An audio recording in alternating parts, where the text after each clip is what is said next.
ஒரு நாள் கமல்மாலா இருவரும் திருமணமான இளம் ஜோடிகள் புதிதாக ஒரு வீட்டிற்கு குடி வந்தனர். இருவரும் அடுத்த நாள் காலை சாப்பிடும்போது பக்கத்து வீட்டு பெண் ஒருவர் கொடியில் துணியை காய வைத்துக் கொண்டிருப்பதை மாலா பார்த்து, அந்த ஆடைகளை பாருங்கள், அழுக்கு போகாமலே இருக்கிறது. அந்த பெண் ஆடைகளை சரியாக சுத்தம் செய்யாமலே காய வைத்துக் கொண்டிருக்கிறார். அவளுக்கு சரியாக ஆடைகளை கழுவ தெரியாது போல என்றாள். இதை கேட்டு கமல் அமைதியாக இருந்தார். பின்னர் இப்படியே ஒவ்வொரு நாளும் மாலா பக்கத்து வீட்டு பெண்ணுக்கு சரியாக ஆடை எப்படி கழுவுவதென்று தெரியாது என பேசிக் கொண்டிருந்தாள். ஒரு மாதத்திற்கு பின் ஒரு நாள் மாலா ஆச்சரியமாக, இங்க பாருங்க, இன்றைக்கு அந்த ஆடைகள் எவ்வளவு சுத்தமாக இருக்கின்றது. அந்த பெண் ஒரு வழியாக ஆடையை எப்படி சுத்தமாக கழுவ வேண்டும் என்று கற்றுக்க கொண்டார். ஆனால் இவளுக்கு யார் இதை கற்றுக் கொடுத்திருப்பார் என்றுதான் தெரியவில்லை என்று கூறினாள். அதற்கு அவள் கணவர் சொன்னார், இன்று காலை நான் சீக்கிரமாக எழுந்து அந்த ஜன்னலை சுத்தம் செய்தேன்.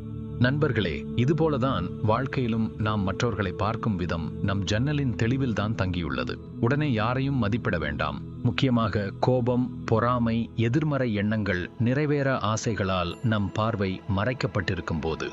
ஆகவே சக மனிதர்களை நீங்கள் மதிப்பிடுவதால் அவர்கள் யார் என்பதை அது காட்டப்போவதில்லை. மாறாக அது நீங்கள் யார் என்பதை தான் காட்டுகின்றது.